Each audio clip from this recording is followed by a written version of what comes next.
And welcome to this Tipuna Kōrero meeting of the 19th of May 2022.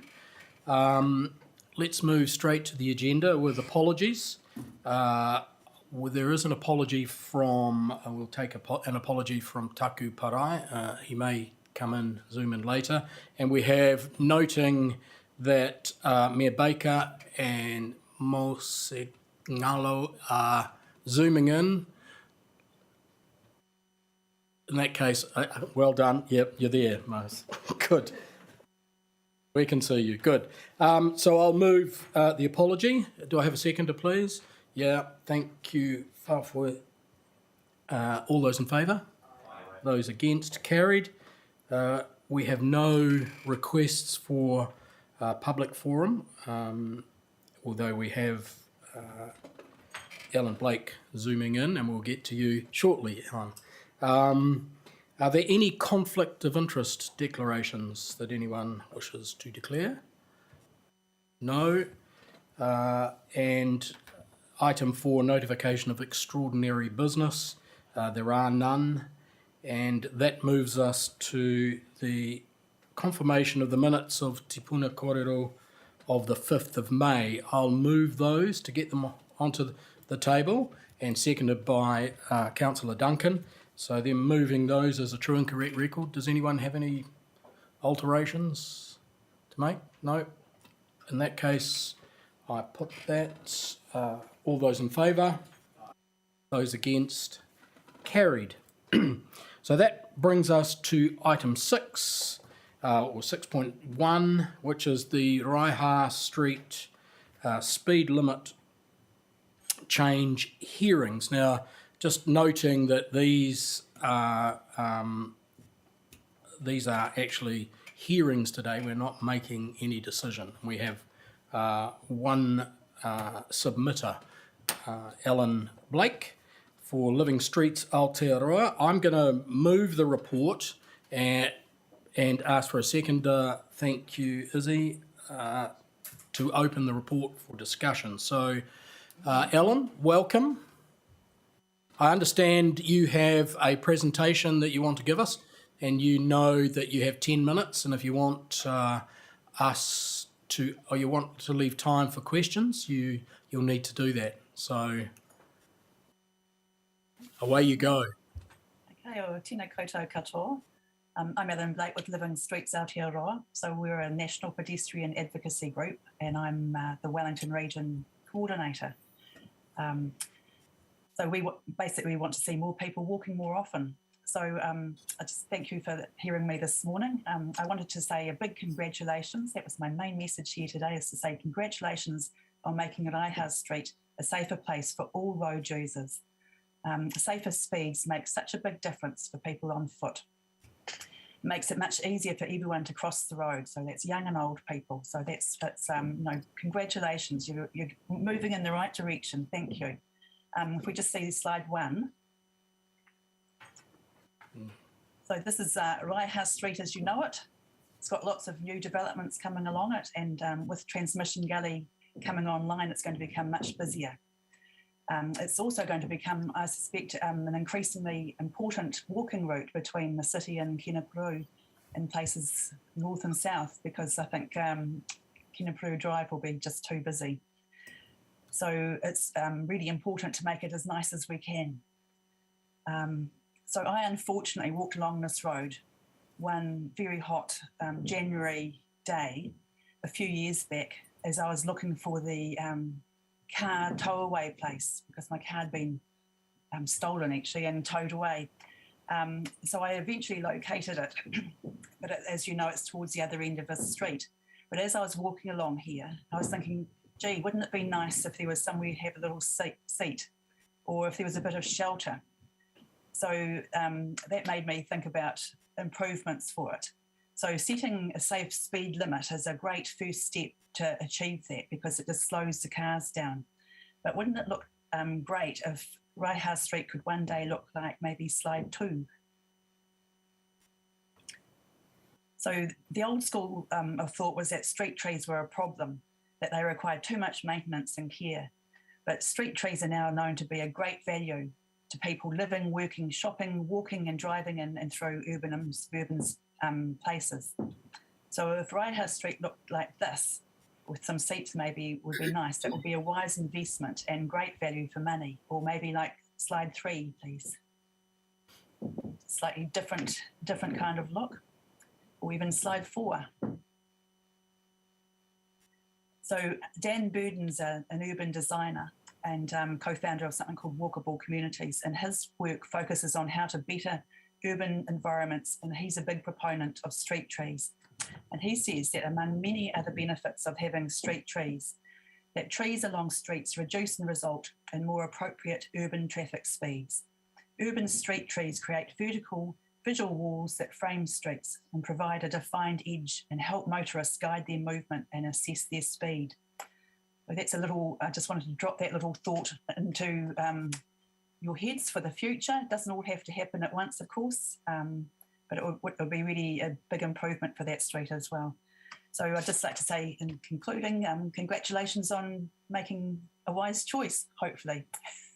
Thank you. Thank you, Ellen. Councillors, are there any questions to ask that you want to ask of Ellen?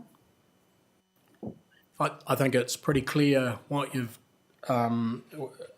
that you are supporting the move to reduce the speed from 70 to 50, Ellen, and you took the opportunity to drop a few other things in there as well for the future. So, yeah, that's good. So that being the case, I just remind people that we were here to receive the submissions and hear this one oral submission. And that's all we have to do today, because at a future date we'll receive a summary of the submissions and we'll be able to have a substantive discussion around the decision that we're being asked to make to reduce the speed limit from 70 to 50, the recommendations. So do councillors want to make any other observations? Or yes, Councillor Duncan.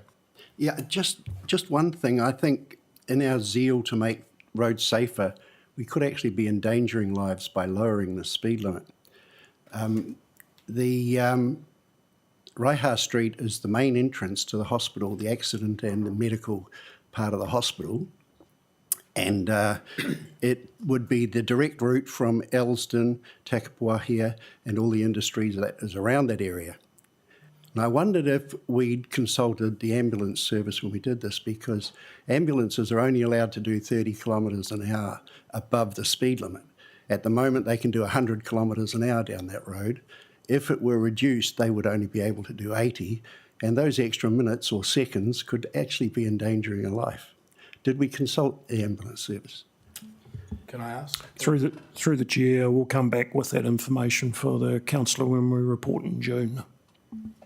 Yeah, and I guess it's something that you can raise in June again. I mean, I would have thought that something like that would only involve seconds, but hey, free to raise it. Yes, Councillor Sayuli. Is this a time to ask questions regarding the report or no?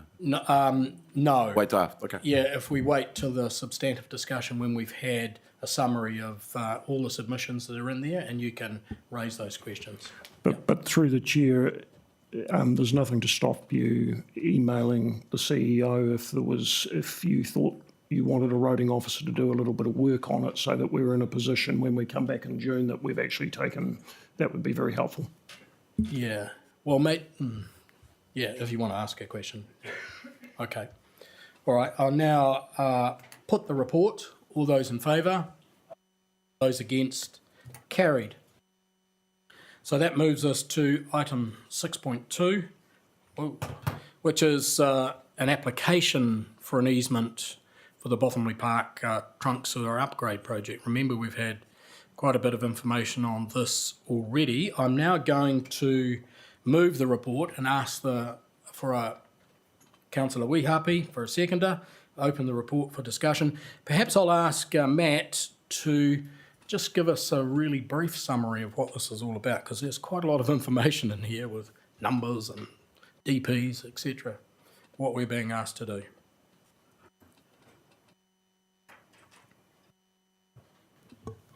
Thank you, Chair. Essentially what this report is asking us to do asking the committee to do is to approve an easement for the sewer line.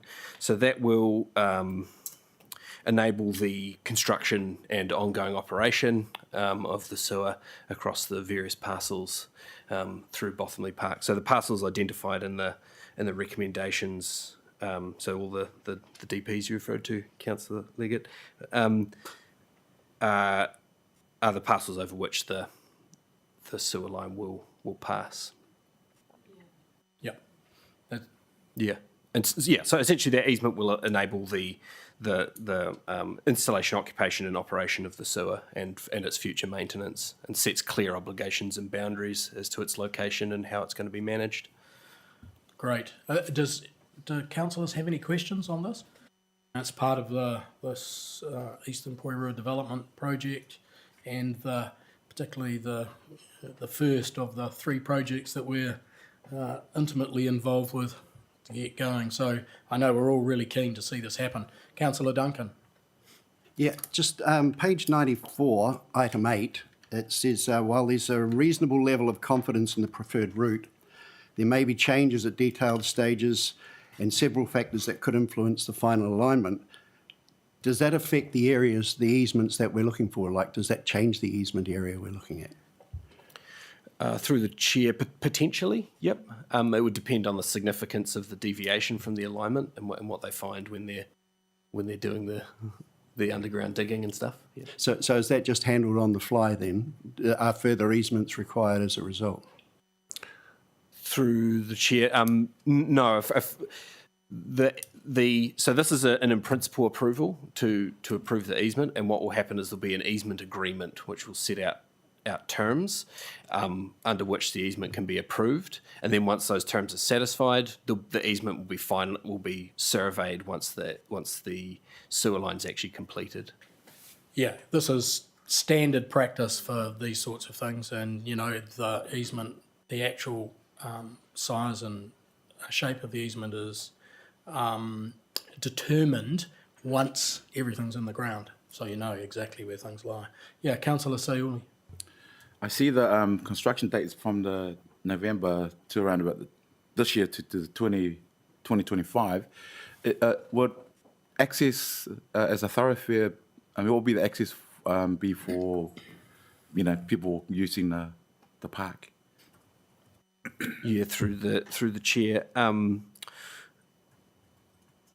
So we've previously put papers to the committee around a staged closure of the park. So what will happen is, as they progress the construction works through the park, they will close the park in stages and only close it to the extent necessary to complete that particular stage of the sewer works, and they will maintain access as much as possible while that work's going. So they'll provide alternative accesses.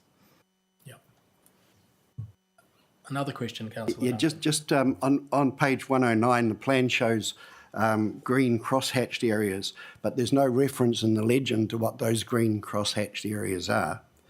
I guess they're easement areas, but are they? Through the chair. Anna, do you have that to hand? I don't have the maps. Yes, through the chair, apologies that it's not on the legend. That is the vegetation clearance that's proposed with the current alignment. Right. And there'll be replantings part of the whole project as well. Yep. So anything else that councillors wish to raise? If not, I'll put the motion. All those in favour? Those against? Carried. Thank you, councillors. Thank you, Matt. So that brings us to item 6.3, which is Section 17A Service Delivery Review Program. I'm going to move the report. Can I have a seconder, please, for, thank you, Councillor Waddle, to get it onto the table. Before we move into the recommendations. Now, I just wanted to ask the Chief Executive to set out for us and explain clearly what a Section 17A review entails and why it's done, just for clarification. Sorry, I put you on the spot. I thought we talked about that. So, yes, we did. We did briefly. I'm just trying to dredge my memory bank slightly. But the Section 17As are basically a cost effectiveness review, and they are staged at a time either when a contract is about to fall due, or when there is some significant service level change, or there is some other trigger. So that is why we've come up with a relatively limited number of these. And of course, they're quite time consuming and resource hungry on existing staff. So we do time them, when they were first introduced, which is about 7, 8 years ago now. I think everyone thought that it was a really great opportunity to do a deep dive into each of these services. We did attempt that in our first cut through these in this council, and it proved to be resource hungry, but actually very little changed as a result of these reviews, a little bit of tinkering. So that we've probably found them to be sometimes an interesting moment. There's a watershed moment sometimes in these services, and that's why we have chosen the ones that we have, because there's something significant about to change or in the process of changing. But they have proven to be less effective as a review process, less targeted, shall we say, than if you want to review one of our services, it's probably better to actually determine what it is about that service that you want to review, rather than just kind of rely on a Section 17A, which kind of encompasses everything. So is that helpful? Yeah, no, that's helpful. Thank you. So is it going to be Lynn or Joe? Lynn, do you want to come and just work us through very briefly the key parts of what you're recommending? Thank you, Chair. Appendix 1 or Attachment 1 goes through a summary of the services that have been looked at and assessed whether a 17A review is required. It provides the dates of the last review that was completed. The next column along says whether it's required, and as Wendy mentioned, there are a number of triggers, whether the service levels are changing, whether a contract's up for renewal, and the other trigger is if it's within 6 years of the last review being done, and that's coming up next year. The next couple of columns along look at whether there's an exemption, whether we qualify for an exemption for that service, and therefore are not required to do a 17A review. The final column there goes through and looks at which reviews are recommended. So initially we're looking at doing the rubbish and recycling collection at this stage, and then looking at the transport and landfill services when those contracts come up for renewal. Great, thank you. Now let's open it for discussion. Are there any questions from councillors in terms of what we're being... Yes, councillor. Ata Maria matua upoko me he kai koni hira katoa. Thank you, officers, for the presentation of the report. I do have a particular issue with one of the recommendations in here. I am strongly supportive of the report in general, and with specific regard to the waste management services being incorporated for fast tracking of the review under 17A. My concern, however, is around on page 124, 19B, around transport, repair and renewal services.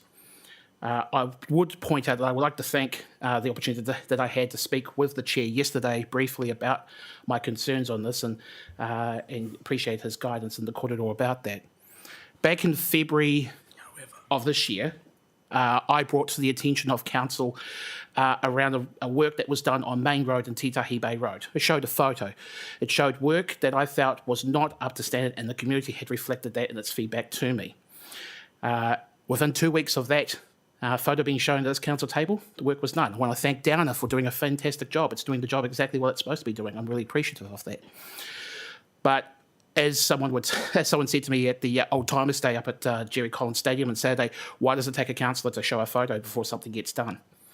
And I guess that's where I have my concern about the model of how the contract is awarded. Not the contract itself, but rather the model under which the contract is being issued to being outsourced.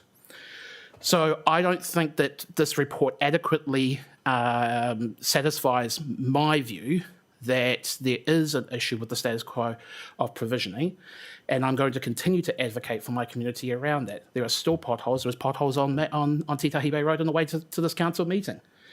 So perhaps the better question to ask is, there's two questions for me. One is, the table talks about the proposed review being in 2024. Will that review be done in time for any recommendations to be incorporated into a long-term plan? And the second part of that is, if the review of transport repair and maintenance services was to be fast-tracked in a fashion similar to what has been done for the waste management services, what other specific projects would council have to deprioritise in terms of workflow and workload to ensure that that work could be done in a timely fashion? Kia ora. Thank you, Councillor Hayward. I ask Chief Executive to respond. The Section 17A reviews generally go to mode of delivery. They don't go to contract management, contract performance or procurement, which are the things you're highlighting there, or service levels or funding levels, which are probably the point in question. We've got potholes throughout the city, and actually that has got quite a lot to do with the amount of money we have to spend. So these are all legitimate questions, and they are best sheeted home in a long-term plan discussion about funding and what your expectations as elected members are of performance generally. Whereas contract management or contract performance issues, which, you know, with all contracts there is an element of that, are things that we manage in-house, and from time to time they don't go as well as they could, and certainly that our main method, not our only, but one of the main methods we have of finding out about contract performance is whether people in our community ring up and tell us through our contact centre, and sometimes they prefer to come to elected members. So those are all legitimate things to do, and those are a legitimate thing for you to raise with me.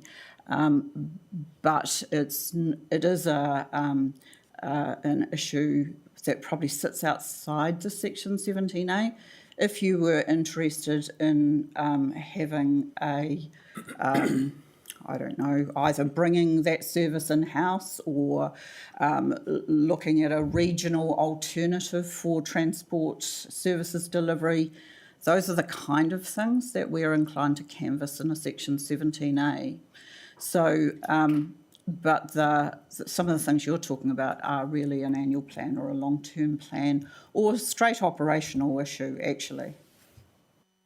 Councillor Hayward. In response to the Chief Executive's answer, that is exactly the issue that I'm trying to address here. I'm showing real-world consequences of a model that is currently outsourced that may not necessarily be the appropriate model moving forward for the city.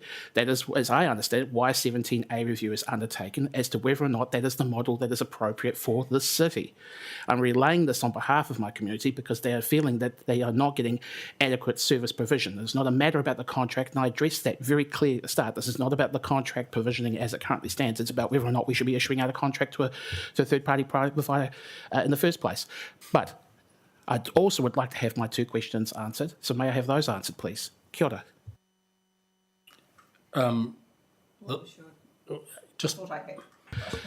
So just to reiterate, question one was about the proposal in here, the recommendation is to have a 17A review of the services around transport repair and renewal in 2024. Will that be done in time for any consequences to be put into place that may have bearing in a long-term plan? And the second question is, if we were to ask for fast tracking... Let's address the first one first, Because that's how we... Those are issues for the long-term plan. I thought I had answered that. Second question? If we fast track the 17A review for transport services in a matter akin to, in time frame, akin to what we are looking for with waste management, what work would council officers have to deprioritise to make sure that that was done? Possibly potholes. They are, as I say, quite resource intensive, so it would take the senior members of the team out. Probably have to find some funding as well to get a contractor in, because we've got nobody in particular available to do that work right now. We're short-staffed actually, so none of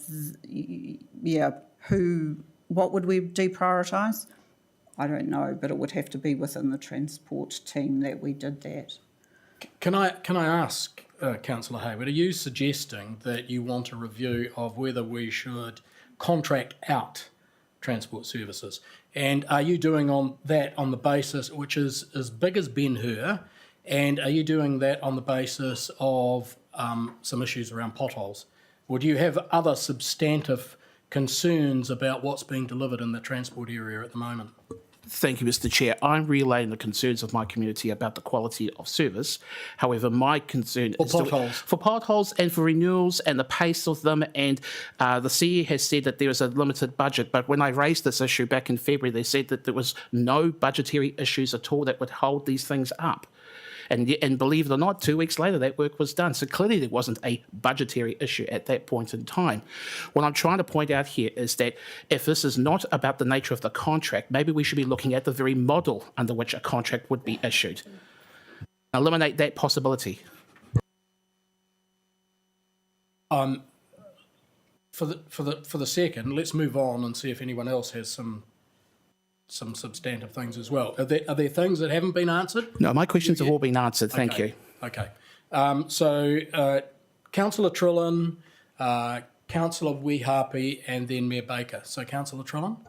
Thank you. Yeah, support all the substantive recommendations in this report. Thanks very much. It was a good report. I just had a quick question around the way in which this will be delivered. So I'm looking at page 123, just around 17 and 18, the indicative cost of the review of about 50,000. So just I wanted to quickly clarify, do we have a clear idea of what the, if that's an indicative cost, what the potential upper limit of that cost might be? As per 18, it said there is an option to use council staff to complete the reviews. Is that an option that we're having a look at here? And if we aren't able to use council staff, what is the reason for that? Yeah. Good question. Can we... For the rubbish and recycling review, we're using external consultants, and that's why we've got a clear view on what that cost will look like. That is the cost for the 17A, so if there's further work required for a business case, for instance, then that would be an additional cost. And that cost is coming out of the budget for that service. Cool, thank you. So just around is there a particular reason why we're unable to use council staff? Do we not have the in-house expertise? Perhaps through the chair. We are using council staff as well, so the likes of David Down and Nigel Clark and their staff will be heavily involved. But the reason we've gone out to market and got a consultant is to be as smart as possible in terms of what's going on in government, what other councils are doing. This is the stage we're in at Porirua, what steps, everything. We want the whole thing laid out. Now, they're busy, those staff, doing other stuff, but they will contribute fully to that review. So I think the 50,000 indicates we're taking this very seriously, and we're aware that for your LTP, because we fund rubbish collection through targeted rates, etc. And it's a very difficult conversation between large families and couples, retired people, about the size of bins and everything that's coming. So I think it's just a reflection that 50,000 will get us, we think, quite good bang, and we're aware of some consultants out there that have done similar work with other councils in New Zealand as they've taken the step moving forward. Okay, cool. Thank you. Thank you. That answers your questions, Josh. Great. Councillor Weehapi. Thank you. Just page 149, animal control delivery around the 24-hour service, i.e. in the weekends. The after-hours work and the weekends is certainly not the same level of service of delivery as what you would get from a Monday to Friday. And I'm just wanting to know whether or not the funding is the issue for that reason. Oh, that's a detailed question about something we not proposing to do a review of. Do we have any answers to that, or can we get back to Councillor Weehapi? Sorry? Through you, Chair, I can answer part. So you're right, Kylie. The level of service in the weekend is not what it is in the weekend. And I would say it's a combination of two things, which aren't necessarily finance. It's staff wellbeing. So when we had a regime where staff were working in the weekends, we didn't have quite enough. So that's a combination of having more staff, but also just the intensity of working in a roster like that on the job that it is was quite difficult. Then we entered into sort of contractor servicing, and we've struggled to get a contractor that provides the level of service that we would expect, and that has been an ongoing issue. So we are trying to balance service with well-being and sustainability of the demands of the service.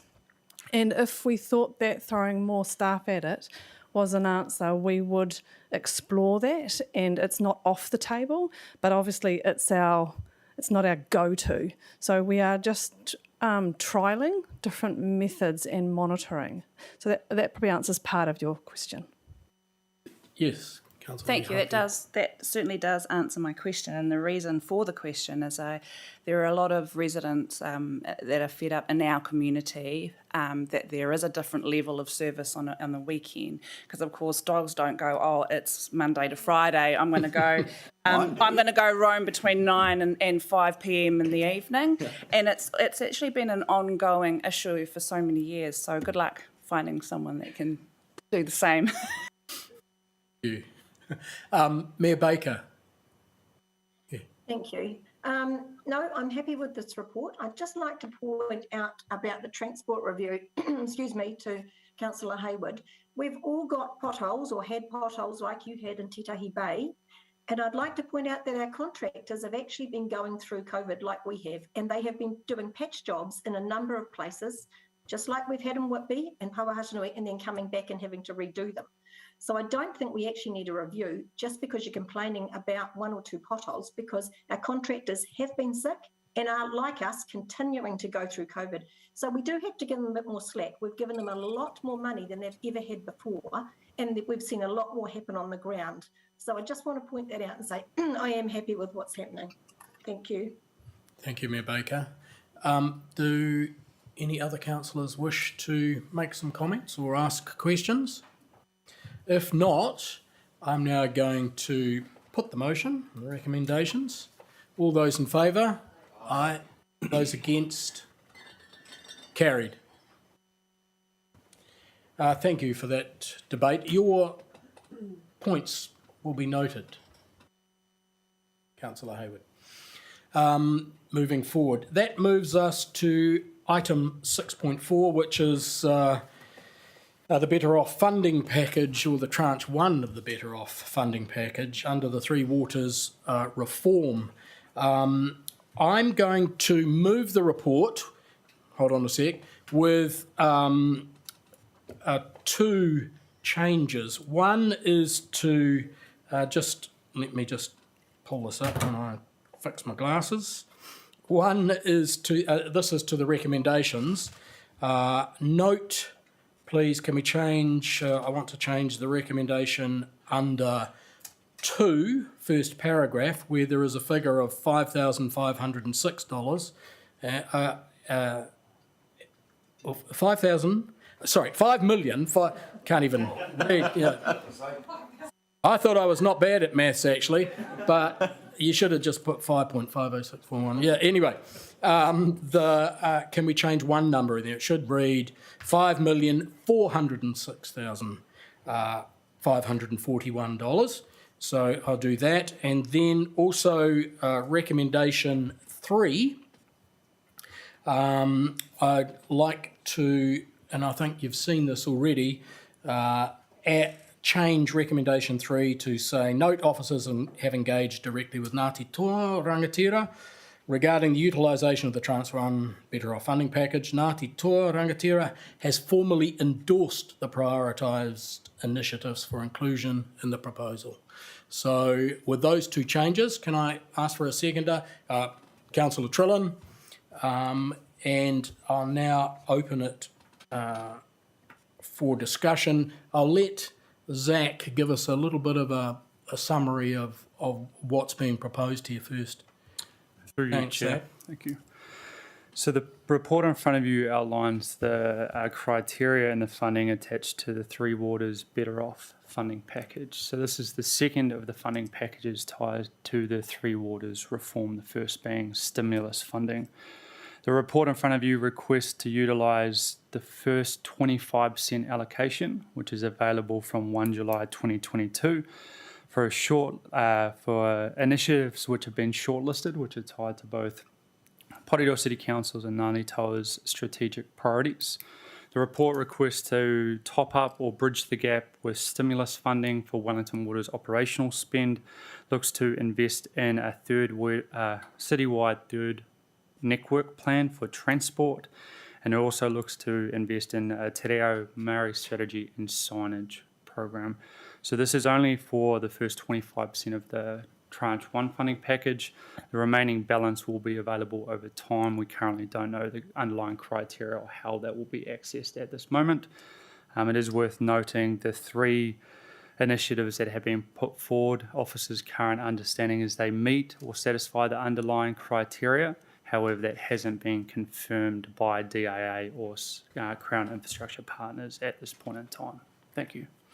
Thanks, Zach. Questions from councillors? Yes, Councillor Trillin.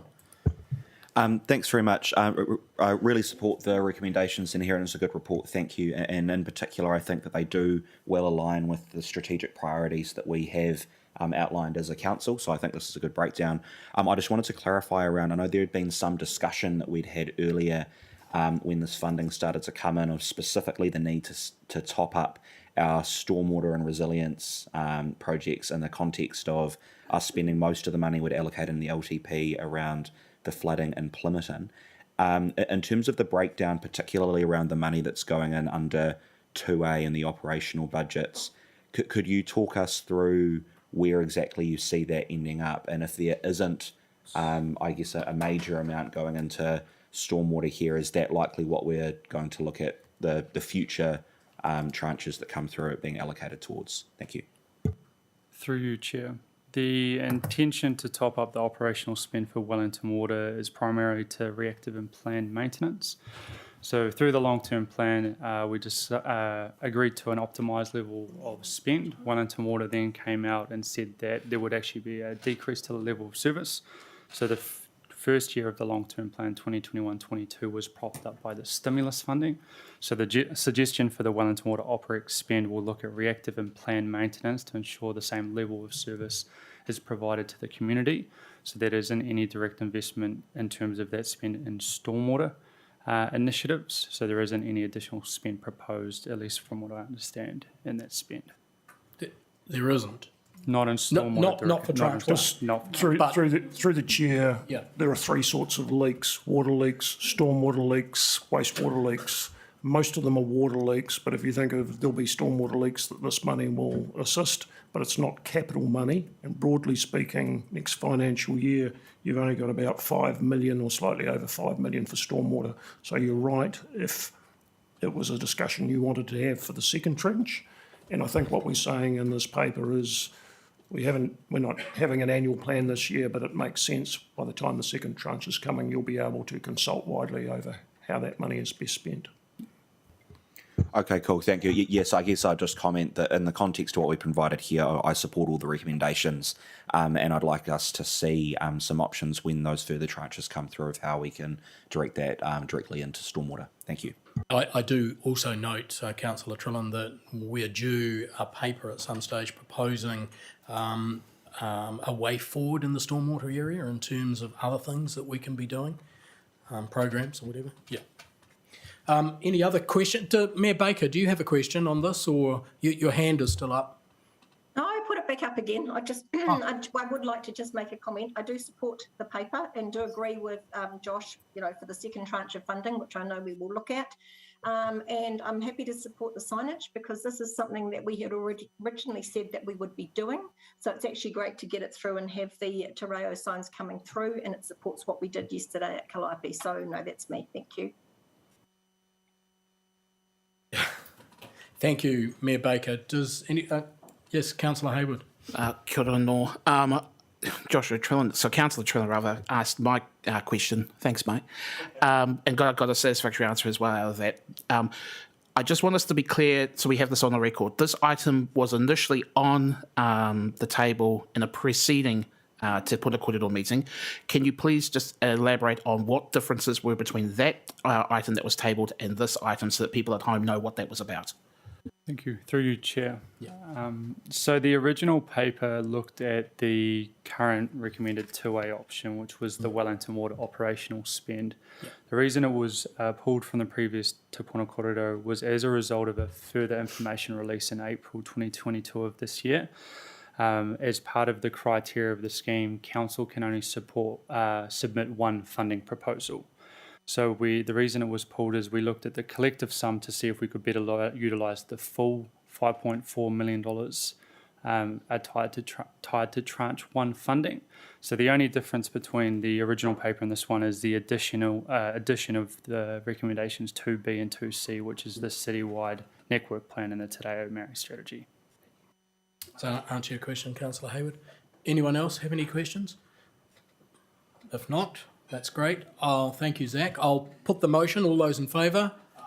Those against? Carried. Thank you, everybody, for that. Now that moves us to item 6.5, which is Streamside Program Implementation. This is a result of some questions at previous meetings in terms of asking for an update on what is happening. So I'll now move the report. Do I have a seconder, please? Councillor Duncan, I saw you first. To put it on the table. Nigel, do you want to, he's not even here, I can't see him, anyone to talk about it? I'll take it as read if anyone wants to ask any questions about it, because it's quite a comprehensive update in terms of where we're at with this planting program, which some of us went when the Minister came to Porirua and was excited about the program as well. Does anyone have any questions, comments? Yeah, Councillor Hayward.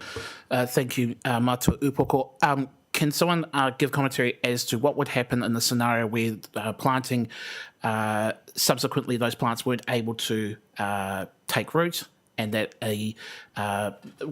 does the group go back and replant that area? How does that work out? And is there a risk around not being able to complete the objectives of it because of situations like that? Through the chair, firstly I apologise, Nigel's not here, he should be here, so something's gone wrong. The nature of the contracts that Nigel is sending out, and they're out for request for proposal or whatever, makes it quite clear that the job is to plant the plants and then care for the plants for an extended period of time.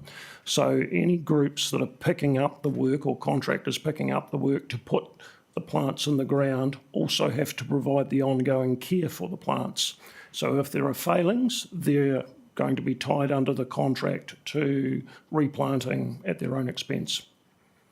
And I think from memory in the first year, we're directly approaching about 5 groups, but for ongoing years we're out to market. And so we know a range of providers capable of doing work around Porirua, and the nature of those contracts go all the way through for the long care of those plants. Does that answer your question? Yeah. Councillor Duncan, and then Councillor Trillin? Yeah, Councillor Duncan. Yeah, on page 236, my calculations say that with our contribution and the government contribution, there's about $6 million available. But even at the lower cost of each plant of $11.40, that will work out at about the number of plants that we're doing would be about $7.5 5 million.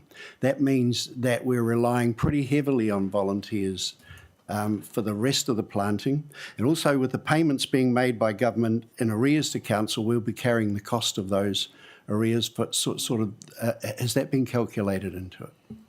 Yeah, through the chair, I wouldn't get too concerned. MFE's fronted up with the initial money. I mean, one of the burdens is actually reporting to MFE quarterly on how we're spending the money. We've got quite a lot of what we'd call in-kind support there. Again, Nigel's time, etc., team's times and things like that. But our nursery's starting to gear up as well. And, you know, some of the conversation you might recall about the actual price of doing it, some of our topography is quite difficult compared to, you know, if you're on a nice piece of flat ground rather than walking up into a hill, etc. So I think we're in a reasonably good space at the moment. We've been lucky that Nigel's been able to recruit 2 capable people under him to really get going with the community groups in Ngāti Tawa and get out there. So I think you're going to see over the coming 12 months quite a lot of good news stories of community groups involved in planting. It's really going to take off in Porirua. It's quite a comprehensive program coming together. Yep. Anyone else? I mean, this update, this is a great program which we've heard about before, and let's hope we meet with some great success as well, and for it to have impact on our waterways and our harbour in the future. Just one little comment. Does it Yes. mean we could cut down some trees as well? Through the chair, yes, we can. I'll talk to you later. I'll give you an address. I was going to answer that in a facetious way. I'm glad I kept my trap shut. Yep. Okay. Let's. Have I moved that? Yes. Oh, sorry. Put the motion. All those in favour? Those against? Carried. Right. That brings us to the final item, which is very important. Finance. I'm going to move the report to get it onto the table. Do I have a seconder, please?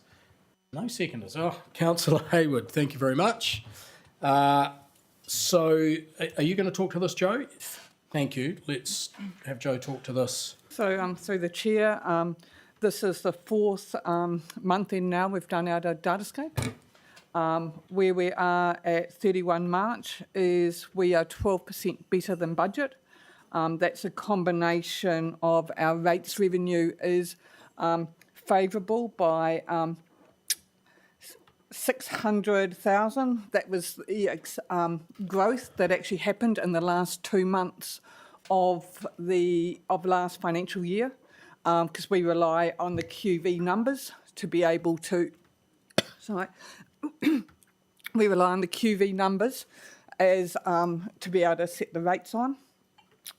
Our fees and revenue charges are higher, and we have been impacted by COVID, but not to the level that we would have expected.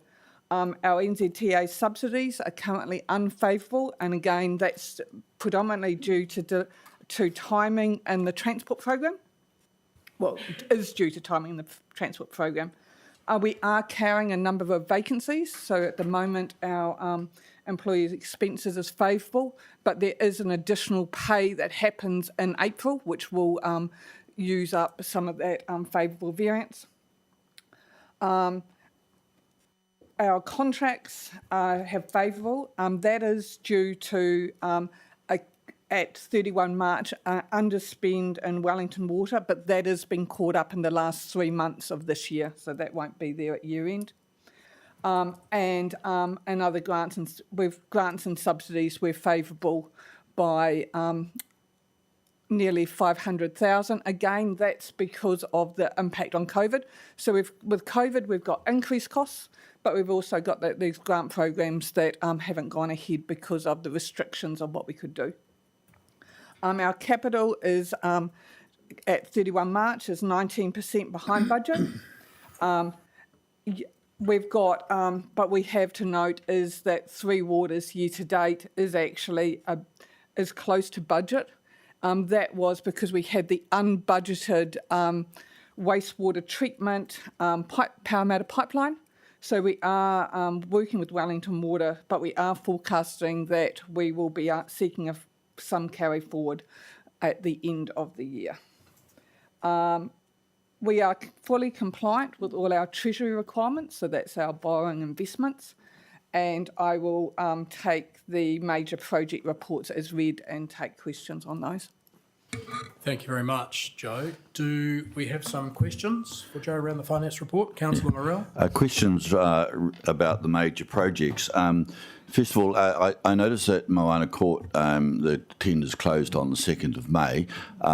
Did we get any tenders? That's question one. Through the chair, we received 2 tenders. We're currently going through the evaluation of those. Okay. Second question? The second question is really around the regeneration of Eastern Porirua, because I noticed when I was up at the street naming yesterday, or the renaming, there's an awful lot of earthworks going on, and there's an awful lot of houses have been demolished, and there doesn't seem to be too much happening in the way of building, and so I'm just a little concerned about the regeneration project, as I always am. Is it, and the fact that we missed out on funding, etc., and other councils got it, I'm just wondering how overall the impact is here, and just how are we tracking, put it that way. Yeah. Councillor, I was advised yesterday that Kāinga Ora are going to come and do a full brief with timeline indications and program work to councillors. I'm unsure of the timeframe for that. Soon, but I'm not sure exactly what date it is. So you will get a much better view of the Eastern Porirua. And your second question, which was about the IAF, was it?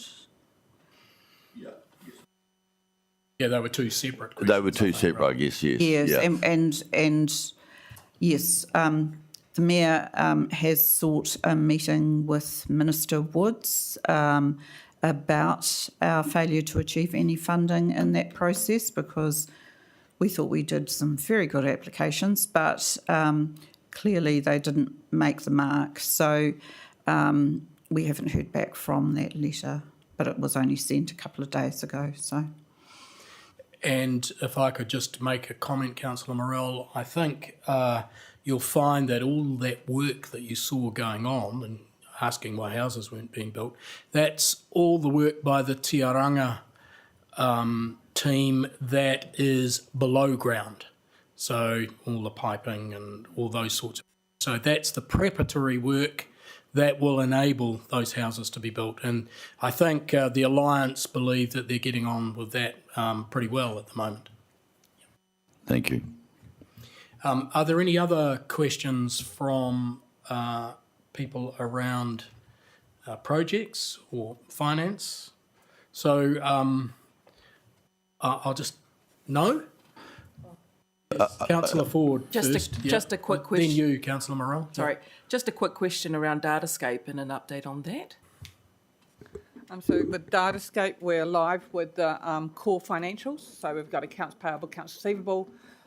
We are working currently between 2 systems, between Tech One and Datascape, as we transition off Tech One. We are this month, this week, doing the training on the budgeting and forecasting, so it will be in place for 1 July.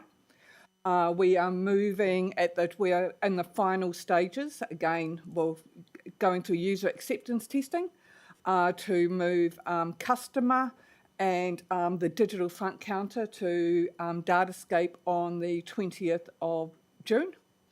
By the end of the year, we are currently planned to be off all Tech One. Then the first 6 months of next year, and by the end of this year, we have all the functionality to do the LTP and Datascape, next year's annual plan and the LTP for Datascape LTP and Datascape, which mitigates a significant risk to us, is currently we use Excel spreadsheets. So it still has its ups and downs. It is a new system, but we're tracking, and we are getting positive feedback that there are other councils in New Zealand that Datascape is now into the final stages of being selected, and that getting more councils onto Datascape significantly reduces our risk. Thank you. Councillor Morrell, you had another question. Yeah, just one more question on page 31, reference to the living wage. I understand there is a paper coming to council at some stage in the very near future for us to make a decision on whether I think it's accredited. I hope that report does, this one indicates that we've already cost us $10,000, which is ratepayer money, to pay for the living wage component of contracts. I would hope that the paper coming forth would be very comprehensive in indicating what the possible costs will be to the ongoing, if we adopt this and the consequence of whatever that living wage part of what others are trying to achieve is the cost to our ratepayers. Was that a question, or do you want a response to that? Do you want to respond to that, Wendy? The paper is largely finalised. It doesn't have huge amount of financial detail in it because it's a little. All of the salary costs are now embedded in our baseline, so it's a bit hard to do the comparison with what would have been, and at the same time the minimum wage has risen. So we're not assessing the gap anymore because it's just part of our baseline. And the cost per contractor, as we shift the contractors on, that's coming up at a contract by contract basis. So we haven't gone into a lot of financials about it, partly because it's quite hard to do the analysis. And because it's embedded in our baseline now. So I will go back and have a little bit of a look. I'm looking at Jerry at this point. Do you have any comments, Jerry? The paper really focuses on what the cost of accreditation would be, the cost and benefits of accreditation, because all those decisions have previously been made by council, and those things are embedded in our processes and systems. So we've tended to just focus on the incremental cost of accreditation.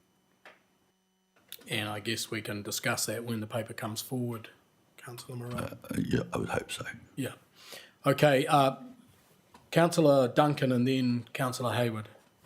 Yeah, mine's page 241 in the financial summary, item 5, COVID risks, where we say, in regards to the Transmission Gully Motorway Porirua Link roads, the claim for lockdown last year is still being settled. Is that in danger, or is it? Through the chair, it's not in danger. It's just that we debate that claim quite vigorously with external assistance. So and with external advice, WSP acting in that role.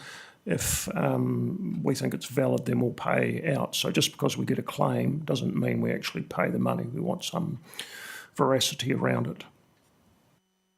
Councillor Hayward. Kia ora no mātua upoko. 4 questions regarding Wenera Te Onepoto on page 263. The first one is, can I just get clarity about what is left to progress with Ngāti Toa before we get to the consent level designs for that stage? Through the chair, Nigel Clark will be meeting with Ngāti Toa, Monday. So that is hopefully, fingers crossed, our final meeting with, this is everything you've said to us, this is everything we've done in response, this is a diagram of what it might look like. Could we please get your final approval for putting in a consent application? Okay. So the answer is we're extremely close, we think. Okay, thank you. Question 2 then is leading on. When is it likely that the public is going to see the consent level design for this project? Through the chair, Nigel will be going to some other key stakeholders, Greater Wellington Regional Council, Department of Conservation, etc., with similar meetings to say, this is where we got to, we would like you, well, Greater Wellington don't have to give us our support, but they know because they're going to be looking at the consent. But we've got it into the best state possible, and then Nigel will come to this council for a workshop so that you see it, and as soon as you see it in the workshop, it will go public. So the consent will be a public consent. There's nothing confidential in it. Okay. Third question, can someone give some commentary as to why we haven't got clarity from Waka Kotahi about their portion of the funding for this project? Because I would have thought that should have been well advanced by now from their side. We've put in, I guess they give us money to do the initial work, and the terminology is cost scope adjustments. As it's got bigger or something's happened, we go and get their proportion of funding. But the actual application for, we're going to build this thing for, Councillor Leggett will correct me if I'm wrong, but I think it's 11 million.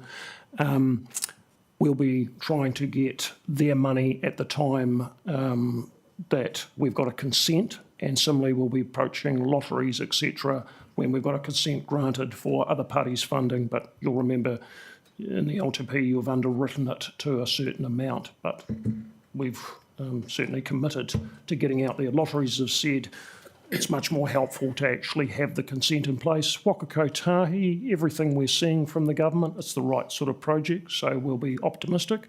But I've previously said to you, the people in Lower Hutt in Wellington, that shared pathway, that's a very big pathway, so a lot of shared pathway money for the region has gone into that particular project.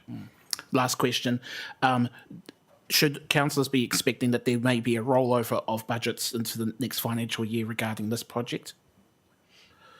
No, don't think so. No, I think we're fine. I think the way we've seasonalised the funding for capital is fine. We are running slower, so I'd have to check that with Graham. I mean, like the loss of the project manager and the COVID and the consultation with Ngāti Tā, 4 or 5 months lost in it. I would have liked to have been lodging a consent late last year or early this year. So, yeah, but you don't have any funding problem as far as I'm concerned. Okay, that answers all my questions. Thank you, Kia ora. Okay. Yeah, Councillor Ford. Sorry, just a quick question around the LTP projects. When is, it's only because I don't want it to get lost, but when are we likely to get a debrief around the parking management?